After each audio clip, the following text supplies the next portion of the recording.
Okay, तो DC compound generator के characteristics अब हम देखेंगे। कंपाउंड जनरेटर क्या होता है, जिसमें दो तरह की वाइंडिंग्स होती है। हम यहाँ पे लॉन्ग शंट ले लेते हैं।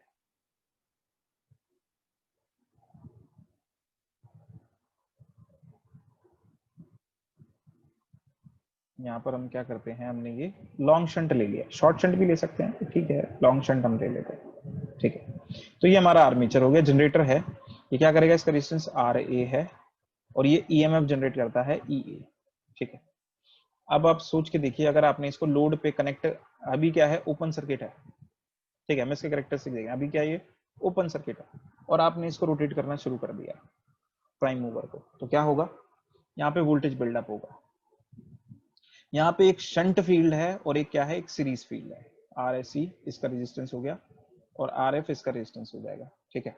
जब इसको रोटेट करना शुरू करेंगे आप, तो रेजिडुअल मैग्नेटिज्म की वजह से यहाँ पे कुछ ईएमएफ जनरेट होगी रेजिडुअल, और जब आप इसको रोटेट करते चले जाएंगे, इसमें से कुछ करंट आई ए फ्लो करेगा, ठीक है।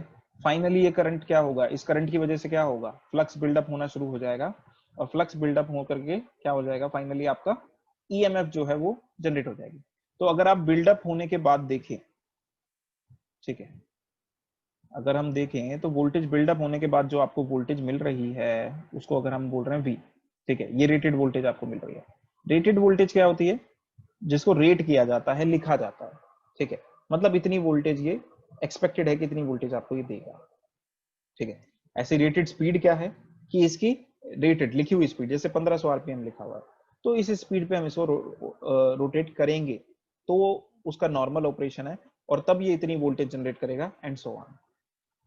ओके, तो यहाँ पर क्या है, ये इसकी रेटेड वोल्टेज है। अब चलो, अब हमें क्या करना है, इसके कैरेक्टरिस्टिक्स देखना है। कैरेक्टरिस्टिक्स कैसे होते हैं, दो तरह के कैरेक्टरिस्टिक्स है हमारे पास, एक तो टर्मिनल है और एक इंटरनल कैरेक्टरिस्टिक्स है। यहाँ पे टर्मिनल कैरेक्टरिस्टिक्स हम देखते हैं। टर्मिनल मतलब आउटपुट कैरेक्टरिस्टिक्स या फिर एक्सटर्नल कैरेक्टरिस्टिक्स हम यहाँ पे देख रहे हैं। तो वोल्टेज वर्सेस लोड करंट की हम बात कर रहे हैं। तो आप देखोगे कि जैसे देखो, अब इसके अंदर इस मशीन में क्या डिफरेंस होता है, इसमें सीरीज वाइंडिंग भी है और शंट वाइंडिंग भी है।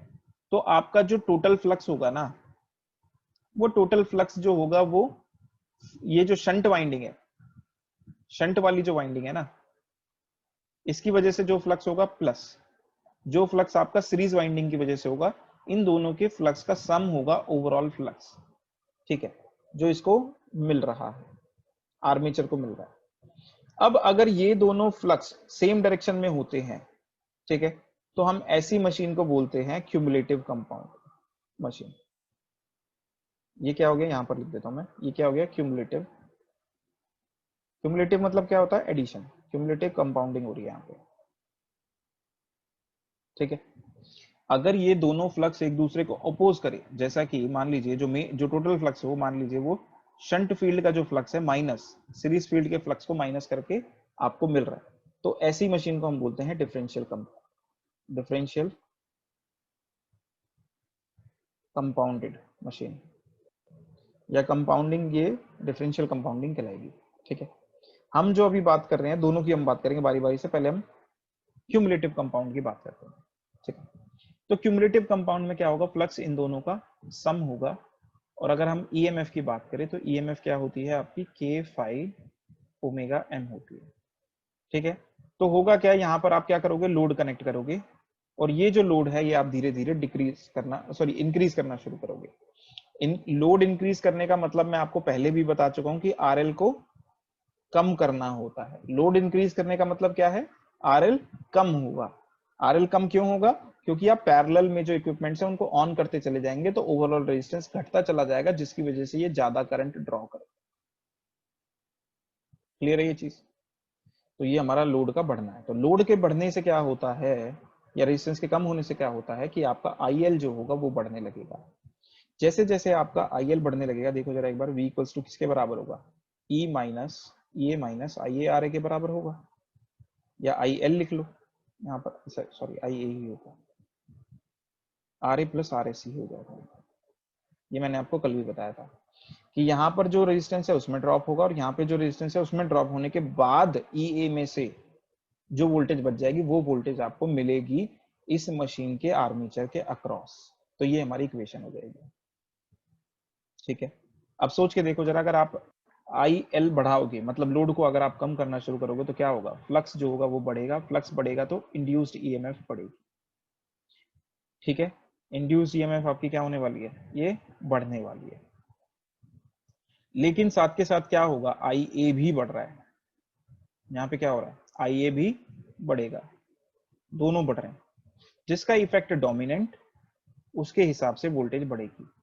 सोच के देखो इस बात को खुद से गौर से, कि अगर IA का इफेक्ट डोमिनेट कर रहा है तो ओवरऑल टर्म, नेगेटिव टर्म बढ़ रही है, इसका मतलब वोल्टेज घटने लगेगी। और ये कब होगा, जब IA डोमिनेट करेगा। ठीक है, वोल्टेज बढ़ने लगेगी अगर EA जो है वो डोमिनेट कर रहा है। ठीक है, अगर EA डोमिनेट कर रहा है तो ये बढ़ने लगेगा, तो ये होगा, या तो वोल्टेज बढ़ेगी या घटेगी, इस पर डिपेंड करेगा। अल्टीमेटली आपके जो कैरेक्टरिस्टिक्स होते हैं, अगर हम रेटेड वोल्टेज के लिए लाइन ड्रॉ कर दें, ठीक है, तो आप ये अब आपके ऊपर डिपेंड करता है कि आप इसको कैसे कंपाउंड कर रहे हो। मतलब फील्ड, जो सीरीज फील्ड का जो फ्लक्स है उसको आप कितना स्ट्रांग रखना चाहते हो। जितने ज्यादा नंबर ऑफ टर्न्स आप रखोगे उतना ज्यादा स्ट्रांग ये फ्लक्स हो जाएगा।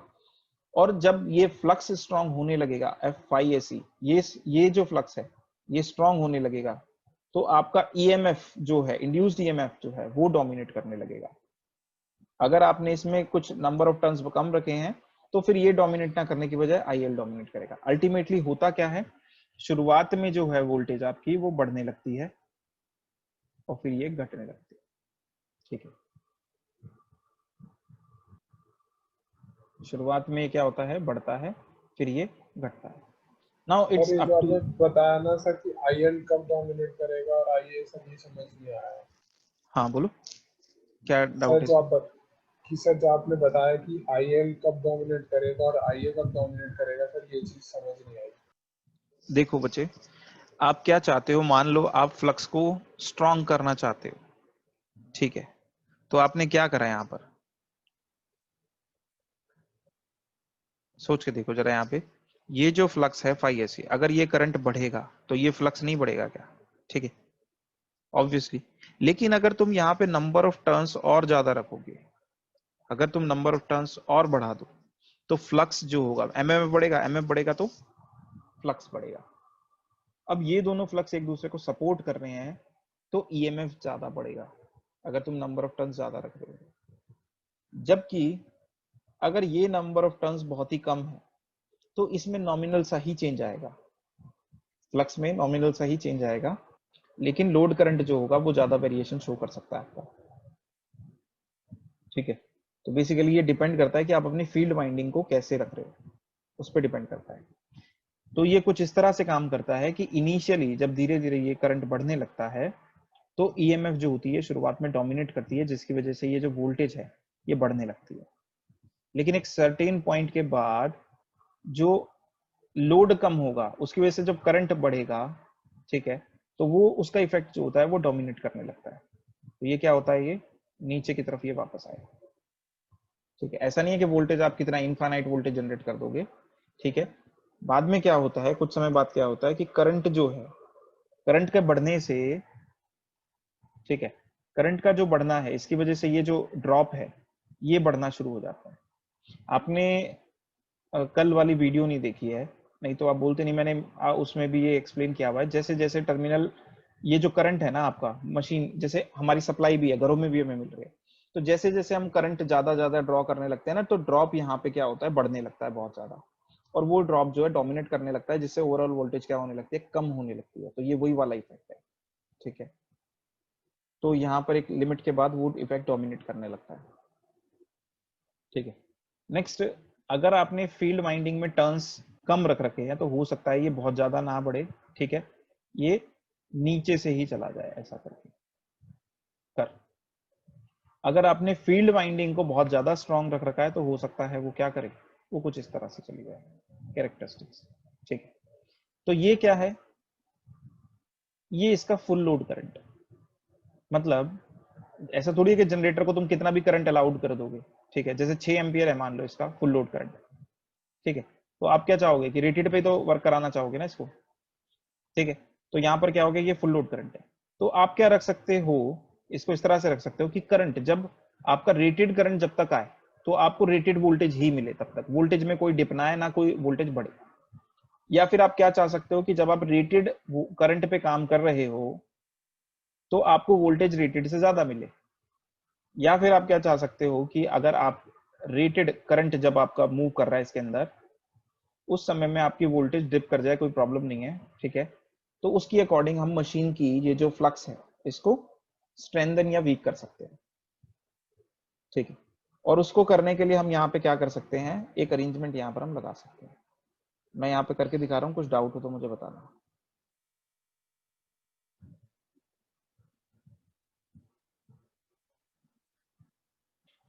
जैसे हम क्या करते हैं, यहाँ पर एक वेरिएबल रेजिस्टेंस सीरीज में पैरेलल में कनेक्ट कर देते हैं, ठीक है ना, आर डी हमने इसको बोला। ये क्या कहता है, ये क्या करता है, जैसे जैसे ये रेजिस्टेंस कम होगा वैसे वैसे करंट इसमें से पास करने लगेगा आर ए, और वो सीरीज वाइंडिंग में से नहीं जाएगा, तो फ्लक्स कम प्रोड्यूस करेगा। फ्लक्स कम प्रोड्यूस करेगा, फील्ड फ्लक्स अगर कम प्रोड्यूस करेगा तो आपको कौन सी कैरेक्टरिस्टिक मिलेंगे, ये वाले। अगर आपने आर डी को बढ़ाना शुरू कर दिया तो आपके कैरेक्टरिस्टिक्स क्या होंगे, ऊपर की तरफ शिफ्ट होने लगेंगे।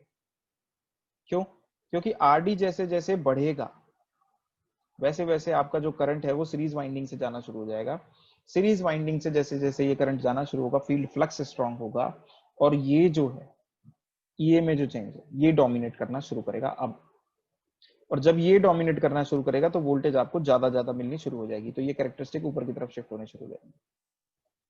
क्लियर है, तो ये कैरेक्टरिस्टिक्स आपके ऊपर की तरफ शिफ्ट होने शुरू हो जाएंगे अगर आपने आरडी को इंक्रीज करना शुरू कर दिया, और अगर आपने इसको डिक्रीज करना शुरू कर दिया तो ये नीचे की तरफ शिफ्ट होने शुरू हो जाएंगे। कोई डाउट है तो बताइए। अगर आपकी रेटेड वोल्टेज ज्यादा है, से रेटेड वोल्टेज से ज्यादा वोल्टेज मिल रही है फुल लोड करंट पे, तो इस तरह की कंपाउंडिंग को हम बोलते हैं ओवर कंपाउंडिंग। अगर कम मिल रही है तो इसको हम बोल देते हैं अंडर कंपाउंडिंग। और ये इस सिचुएशन में हम क्या बोल देते हैं इसको, लेवल कंपाउंडिंग। कि रेटेड वोल्टेज, रेटेड करंट पे आपको रेटेड वोल्टेज भी मिल रही है, ठीक है, तो जो ड्रॉप होना चाहिए था वो नहीं हो रहा है। वो कब अचीव कर पाओगे आप, इसको वेरी करके अचीव कर सकते हो। कोई डाउट है तो बताओ। देखो जो फ्लक्स का जो ईएमएफ का जो वेरिएशन है वो इसकी मदद से हम शो कर सकते हैं, आरडी की मदद से। और इस फ्लक्स में इसको घटा करके या बढ़ा करके हम ये कैरेक्टरिस्टिक को ऊपर नीचे शिफ्ट कर सकते हैं। लेकिन अगर आप आरएल को सिर्फ चेंज कर रहे हो, लोड रेजिस्टेंस को चेंज कर रहे हो, तो कैरेक्टरिस्टिक्स कुछ इस तरह के होते हैं, शुरू में बढ़ेंगे और फिर क्या होगा, घटना शुरू हो जाएगा। ये दो अलग अलग चीजें हैं। अगर इसमें कोई डिफरेंस, इसमें कोई दिक्कत है तो बताइए। नहीं सर, एक ठीक है, नेक्स्ट हमारे पास क्या है, एक डिफरेंशियल कंपाउंडिंग अगर होती, मान लो ये वाला केस होता, तो क्या होगा, आपका जो सीरीज वाला फ्लक्स है वो क्या करेगा, वो इसको और कमजोर करेगा। अगर फ्लक्स कमजोर होता है तो ईएमएफ क्या होती है, कम होनी शुरू हो जाती है ना। तो इस कैरेक्टरिस्टिक्स को जब आप ड्रॉ करोगे ना तो ये आपको ऐसे मिल जाएंगे, बहुत ही तेजी से ये गिरते हुए मिलेंगे आपको, ये कुछ इस तरह से, ठीक है। ये आपको कुछ इस तरह से, मतलब कुछ इस तरह की शेप आ गई है ये, ठीक है। तो ये ऐसी शेप आपको मिल जाएगी। क्यों, क्योंकि फ्लक्स वीक हो रहा है, बहुत तेजी से वीक हो रहा है, क्योंकि ये डायरेक्टली अपोज कर रहा है सीरीज का फ्लक्स, ठीक है। अब यहाँ पर आप देख सकते हो, ये मैंने कल भी एक्सप्लेन किया था, एक बार फिर से बता देता हूँ। यहाँ पर देखो जरा, ये जो कैरेक्टरिस्टिक्स है इसमें आप देख सकते हो कि ये लगभग लगभग वर्टिकल है, ये वाली लाइन जो है, ठीक है, बहुत ज्यादा करंट में चेंज नहीं आ रहा है। तो ये आपका V है और ये I है। ऐसी लाइन क्या, ऐसे कैरेक्टरिस्टिक्स किसको शो कर रहे हैं, ये कांस्टेंट करंट को नहीं शो कर रहा है, कि वोल्टेज आपकी भले से वेरी हो रही हो लेकिन करंट क्या है, लगभग सेम ही है, ठीक है। तो वोल्टेज आपकी इस रीजन में एक पर्टिकुलर करंट के बाद, ठीक है, आपका जो करंट होता है वो कांस्टेंट हो जाता है इस रीजन में। तो ये जो रीजन हो जाता है ये कांस्टेंट करंट रीजन हमारा कहलाता है, ठीक है।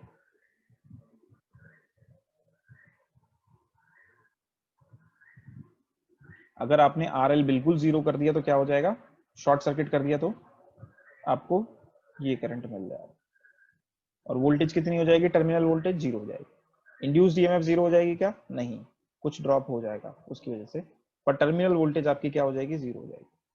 तो ये आपको कैरेक्टरिस्टिक मिली। कांस्टेंट करंट कैरेक्टरिस्टिक्स जो है हम वेल्डिंग वगैरह में यूज करते हैं। ठीक है, तो ये हमारा डिफरेंशियल कंपाउंडिंग हो गया। कोई डाउट है तो बताइए। सेम कर्व्स को हम इस तरह से भी शो कर सकते हैं कभी कभी, कि आप मशीन को क्या कर सकते हो, शुरू में स्ट्रॉन्ग या वीक फ्लक्स रख सकते हो। आप शुरू में क्या कर सकते हो, फ्लक्स को स्ट्रॉन्ग या वीक रख सकते हो। आप वो किस पे डिपेंड करेगा? वो तो आरडी पे डिपेंड करेगा ना। अगर आप, ये रेटेड वोल्टेज है मान लीजिए, अगर आपने शुरू में ही फ्लक्स को स्ट्रॉन्ग रखा है तो आपको ये मिलेगा। अगर आपने शुरू में फ्लक्स को ऐसा रखा है कि रेटेड वोल्टेज मिले तो ये मिल जाएगा। बाद में अगर आपने उसको बहुत ज्यादा कम कर दिया है तो क्या हो जाएगा? हो सकता है आपको रेटेड से कम वोल्टेज मिल जाए। ठीक है, फिर उसके बाद जब आप लोड को वेरी करोगे तो कैरेक्टरिस्टिक्स तो ऐसे ही जाएंगे ना, कैरेक्टरिस्टिक्स तो ऐसे ही जाएंगे। तो अल्टीमेटली आपको जो कैरेक्टरिस्टिक्स मिलेंगे वो कुछ इस तरह से मिलेंगे। ठीक है, और ये थोड़ा सा गड़बड़ हो गया, ये वाला लास्ट वाला। ठीक है, तो ये क्या है? ये ड्रूपिंग कैरेक्टरिस्टिक्स है, गिरते हुए कैरेक्टरिस्टिक्स है। ये आपका अंडर कंपाउंडिंग है, यूसी। ये आपका क्या है? यहां से रेटेड से शुरू हुआ, रेटेड पे खत्म हुआ, ये आपका लेवल कंपाउंडिंग हो गया। और अगर ये कम से ज्यादा की तरफ जा रहा है तो ये क्या होगा? ये ऊपर कंपाउंडिंग की वजह से होगा। तो आप ऐसे भी शुरुआत करा सकते हो मशीन के operation, that's up to you. चलिए बताइए, कोई डाउट है क्या? सर जो अंडर कंपाउंडिंग का केस होता है उसमें स्टार्टिंग में वोल्टेज ज्यादा मिलती है लेकिन वो एंड कम से होता नहीं, देखो देखो, ये जो तीन ऑपरेशन है ये आपको कैसे मिल रहे हैं? जब आप आरडी को वेरी करोगे। ठीक है, ये समझ में आ रहा है ना कि है। हाँ ओवर सर। कंपाउंडिंग लेवल ये सब। तो आप क्या कर सकते हो, शुरू में ही अगर आपने फ्लक्स को बहुत ज्यादा रख दिया, तो फ्लक्स बहुत ज्यादा होने का मतलब क्या है? इस फॉर्मूले में देखो, E is directly proportional to 5। अगर आपने फ्लक्स बहुत ज्यादा रखा तो आप फ्लक्स ज्यादा रख करके रेटेड से ज्यादा भी वोल्टेज शुरुआत में ही ले सकते हो जब आपका ओपन सर्किट है। और रेटेड भी ले सकते हो, रेटेड से कम भी ले सकते हो, आप वेरिएशन करा सकते हो, दैट्स अप टू यू कैसे आप आरडी को चेंज करें। ये समझ में आ रहा है क्या कह रहे हैं? या सर फिर आप ये क्या कर सही आ सकते रहा है। हो कि आपको चाहे लेवल कंपाउंडिंग चाहिए, चाहे ओवर चाहिए, चाहे अंडर चाहिए, डजेंट मैटर। आप शुरुआत में सिर्फ इसको इतना वैल्यू रखो कि ये आपको रेटेड वोल्टेज ही दे। उसके बाद वो ऑपरेट करता करता सेम दे रहा है, ज्यादा दे रहा है, कम दे रहा है, that is a different thing. वो आप बाद में मैनेज कर सकते हो, लेकिन सेम चीज को आप ऐसे भी शो करा सकते हो ना। क्लियर है ये चीज अपना? Yes sir. तो ऐसे, लेकिन जो गिर रहा है फाइनली वो आपका अंडर कंपाउंडिंग है, क्योंकि फ्लक्स यहाँ पे वीक रहा होगा। जो आपके कैरेक्टरिस्टिक्स ऊपर की तरफ बढ़ रहे हैं वो ओवर कंपाउंडिंग है, क्योंकि फ्लक्स स्ट्रांग होता नजर आ रहा है। और अगर बिल्कुल लेवल, रेटेड पे भी उतना ही है, स्टार्टिंग पे भी उतना ही है, तो वो लेवल कंपाउंडिंग। तो अगर ऐसे में भी कैरेक्टरिस्टिक्स अगर आपको आ जाते हैं और पहचानने को आपको बोलता है तो आप पहचान सकते हो। ठीक है, और इससे भी ज्यादा गिरने वाला कैरेक्टरिस्टिक्स है तो गड़बड़ हो गई नहीं, ये शिफ्ट हो गया ना कर्व आपका। अगर इससे भी ज्यादा गिरते हुए नजर आएंगे तो वो डिफरेंशियल कंपाउंडिंग वाला कर्व होगा। ठीक है, मान लीजिए बिल्कुल ऐसे ऐसे गिर रहा है तो ये क्या हो जाएगा? ये डिफरेंशियल कंपाउंडिंग। ठीक है, ये इसका कांस्टेंट करंट रिलीजन होता है। इसी के साथ हमारे कैरेक्टरिस्टिक्स खत्म हो गए जनरेटर के। अब हमें मोटर के शुरू करना है। ठीक है, तो डीसी मोटर्स हम शुरू कर रहे हैं कैरेक्टरिस्टिक्स।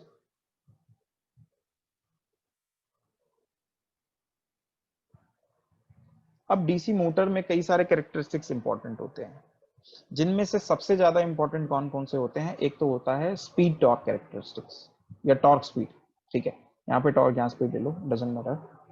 या फिर टॉर्क करंट कैरेक्टरिस्टिक्स, ये सबसे इंपॉर्टेंट है। ठीक है, पर इसके अलावा 5 हम ड्रॉ करते हैं, पर ये जो है ये सबसे ज्यादा इंपॉर्टेंट है। ठीक है, तो हम बारी बारी से ड्रॉ करेंगे। अगेन सेपरेटली एक्साइटेड से शुरू करेंगे, फिर shunt, series and so on. तो अब मैं थोड़ा सा स्पीड में इनको ड्रॉ करूंगा, अगर आपको दिक्कत हो तो बताइए। ठीक है, तो पहला हम मोटर जो ले रहे हैं वो ले रहे हैं सेपरेटली एक्साइटेड।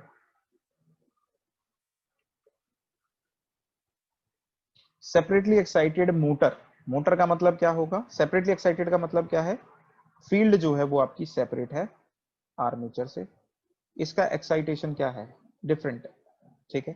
इसका रेजिस्टेंस RF मान लेते हैं, इसमें करंट IF फ्लो कर रहा है। तो ये हमारा क्या हो गया, आर्मेचर सर्किट हो गया। अब देखो मोटर है तो इलेक्ट्रिकल इनपुट लेगा, तो वोल्टेज जो हम प्रोवाइड कर रहे हैं ये कांस्टेंट है। सर और हाँ बोलो।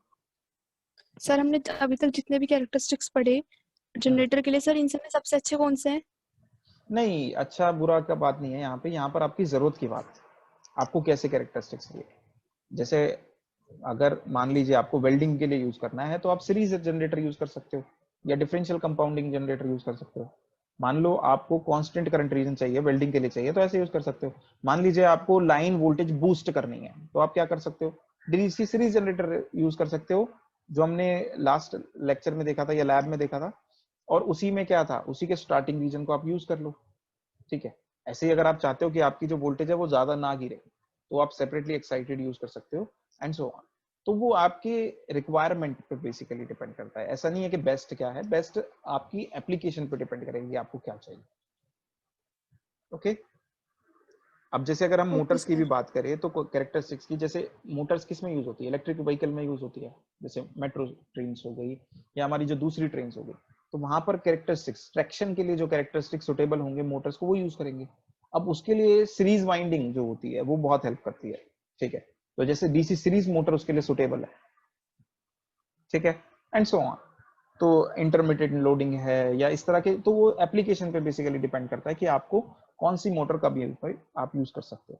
तो अब वही है कि कैरेक्टरिस्टिक्स देख करके हमें आइडिया लगता है, कि कैरेक्टरिस्टिक्स से हमें पता चलता है ना कि हाँ ये कैरेक्टरिस्टिक्स हैं तो ये उस एप्लीकेशन में, फला एप्लीकेशन में ज्यादा सुटेबल रहेगा। फाइन। तो ठीक है सर। ये हमारा हमने DC series DC shunt motor जो है हमने ड्रॉप कर दी है। तो हमें क्या सप्लाई अब खुद से देना है, वोल्टेज हमें देना है, उससे करंट इसमें फ्लो करेगा।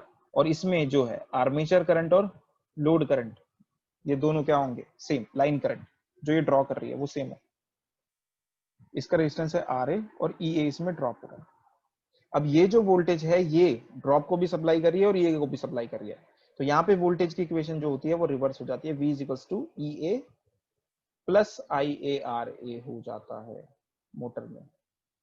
जनरेटर में क्या लिख रहे थे हम, EA equals to V plus IARA, क्योंकि EA जो है वो ड्रॉप को सप्लाई कर रहा था और इसको भी सप्लाई कर रहा था। KVL लगाओगे तो ये इक्वेशन आती है, मोटर के लिए ये आती है, उसके लिए माइनस साइन आ जाता है जनरेटर के लिए। ओके नेक्स्ट हमारे पास क्या है, अब हमें कैरेक्टरिस्टिक्स ड्रॉ करने हैं, जिसमें से पहला कैरेक्टरिस्टिक्स है हमारे पास EA वर्सेस IA कैरेक्टरिस्टिक्स। मतलब अगर आर्मेचर करंट आपका बढ़ रहा है तो वोल्टेज पे, आर्मेचर वोल्टेज पे क्या फर्क पड़ेगा, ठीक है। तो यहाँ पर आप सिंपली देख सकते हो कि अगर आर्मेचर करंट बढ़ रहा है, क्या फ्लक्स पे कोई फर्क पड़ रहा है। EA क्या होता है, K∅ Ω होता है। आर्मेचर करंट बढ़े, लोड करंट बढ़े, डजंट मैटर, इसके फ्लक्स पे, फील्ड फ्लक्स पे कोई फर्क पड़ रहा है, कोई भी फर्क नहीं पड़ रहा है। स्पीड पे फर्क पड़ेगा क्या, बोलो। तो यहाँ पर देखो, अगर हम करंट में केवल वेरिएशन देख रहे हैं, ठीक है, उसका वेरिएशन वैसे स्पीड पे भी हो सकता है। एनीवेज अगर हम यहाँ पे EA वर्सेस IA कैरेक्टरिस्टिक्स की बात करें तो EA को हम कैसे लिख सकते हैं, EA can be written as V minus IA RA। और अगर आपका करंट बढ़ रहा है, ठीक है, ये कांस्टेंट है, ये कांस्टेंट है, तो ये क्या होगा, ये घटेगा। कैसे घटेगा, लीनियरली। क्यों घटेगा लीनियरली, क्योंकि इसकी पावर 1 है, इसकी पावर भी 1 है, ठीक है। तो अगर IA 0 था, 0 करंट था, ठीक है, तो आपको कितनी वोल्टेज मिल रही थी, रेटेड वोल्टेज इसी के बराबर था EA। मैक्सिमम। उसके बाद ये कांस्टेंट रहता लेकिन रहेगा नहीं, क्यों, क्योंकि IA बढ़ रहा है। जैसे जैसे IA बढ़ेगा वैसे वैसे क्या होगा, ये घटना शुरू होगा। 5 वर्सेस IA कैरेक्टरिस्टिक्स ड्रॉ करना है। अच्छा इसमें एक चीज और आप देख सकते हो, मान लो यहां पर आपने क्या करा, एक रियोस्टेट कनेक्ट कर दिया। अब ऐसा करने से रियोस्टेट से क्या, इस सेटिंग को आप चेंज कर सकते हो जिससे क्या होगा, इसका रेजिस्टेंस चेंज हो जाएगा सर्किट का। ठीक है, फील्ड सर्किट का रेजिस्टेंस चेंज हो जाएगा। तो अगर आप रियोस्टेट इसमें एंटर करते हो, जैसे हमने लास्ट टाइम डिस्कस किया था, आप इसकी सेटिंग को इंक्रीज कर सकते हो बस। ठीक है, रेजिस्टेंस सिर्फ इंक्रीज कर सकते हो ना, तो फ्लक्स क्या होना शुरू हो जाएगा, अगर आपने इस रियोस्टेट के जो रेजिस्टेंस है, ठीक है, इस रेजिस्टेंस आर को अगर आपने इंक्रीज करना शुरू किया, तो ये फ्लक्स जो है ये वीक होना शुरू हो जाएगा। अगर ये फ्लक्स वीक होना शुरू हो जाएगा तो ये क्या होगा, फर्दर गिरना शुरू हो जाएगा। तो ये जो होगा ये भी गिर जाएगा आपका, तो ये क्या हो जाएंगे, नीचे की तरफ शिफ्ट हो जाएंगे कैरेक्टरिस्टिक्स। कब, जब आपने आर को इंक्रीज करना शुरू करा और आपने फ्लक्स को कम करना शुरू करा, फील्ड फ्लक्स को। लेकिन वो फील्ड फ्लक्स चेंज कैसे होगा, वो आर्मेचर सर्किट पर डिपेंडेंट नहीं है, वो किस पर डिपेंडेंट है, वो आपका फील्ड सर्किट पर डिपेंडेंट है, उसी में ही आपको कुछ करना पड़ेगा उसके लिए। फाइन। नेक्स्ट है आपके phi versus I A characteristics. ठीक है, तो फाई वर्सेस आई ए, ये तो आप समझ ही सकते हो कि यहाँ पे फाई और आई क्या है एक दूसरे से। बोलो, phi versus I A characteristics कैसे होंगे? Directly proportional. कैसे, कौन सा मैथमेटिकल रिलेशन यूज करोगे तुम?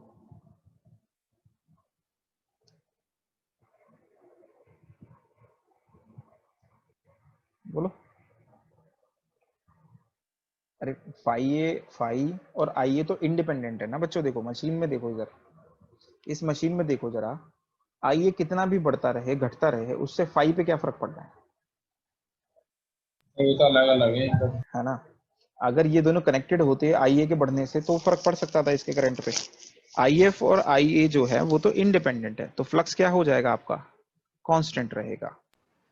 तो फाई जो है that is independent of I A, this will be I mean R curves. Okay, लेकिन अगर तुमने फील्ड करंट को चेंज कर दिया, अगर उसको डिक्रीज कर दिया, तो ये शिफ्ट हो जाएगा नीचे की तरफ।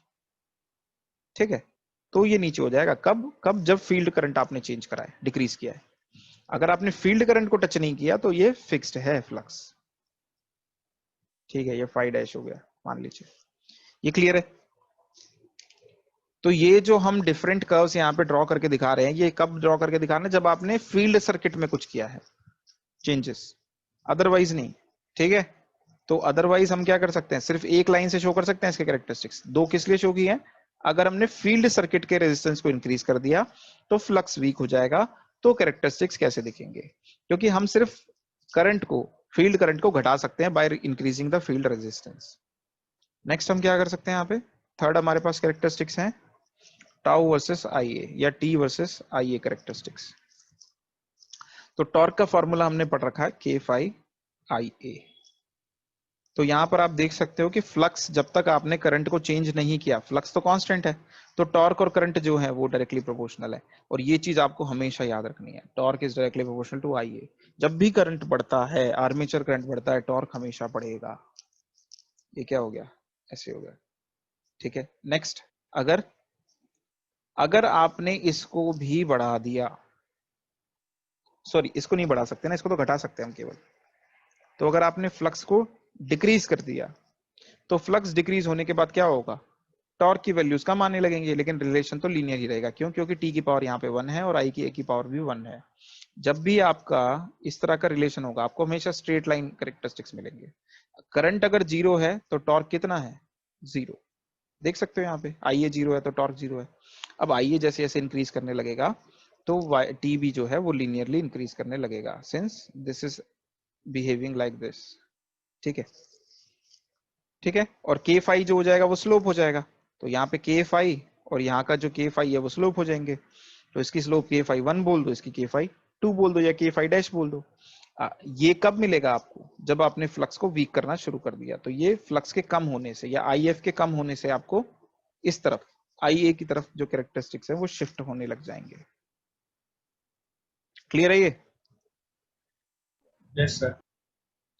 चौथा, अब यहाँ पर आप ना एक्चुअली इसमें ज्यादा मैटर ये करता है कि आपको स्ट्रेट लाइन इक्वेशन, पैराबोला, ये सब की कितना आइडिया है। ठीक है, ग्राफ्स कितने अच्छे से आप ड्रॉ कर लेते हो इक्वेशंस की मदद से, that is what which is required here. ठीक है, तो फोर्थ है स्पीड वर्सेस करंट कैरेक्टरिस्टिक्स। तो ये हमने लिखा होगा रिलेशन, नहीं लिखा होगा तो मैं एक बार बता देता हूँ। ये जो हो जाएगा वो v minus I A R A हो जाएगा, ठीक है। ई जो होता है वो के फाई ओमेगा एम हो जाता है। ऐसा हम क्यों कर रहे हैं? क्योंकि हमें क्या करना है, omega M versus I A characteristics draw करना है। तो ओमेगा एम और आई ए के बीच में रिलेशन तो पता होना चाहिए ना, तभी तो v अपॉन में ये क्या हो जाएगा, K phi minus R A upon में के फाई इंटू में आई ए। अब देखो अगर फ्लक्स सेपरेटली एक्साइटेड में फ्लक्स क्या रहेगा, कांस्टेंट रहेगा।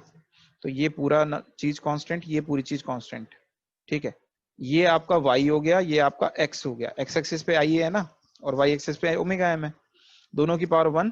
तो कैरेक्टरिस्टिक्स तो कैसे आएंगे, लीनियर आएंगे, लेकिन स्लोप नेगेटिव है, डाउन। तो ये कांस्टेंट नहीं रहेगा, ठीक है।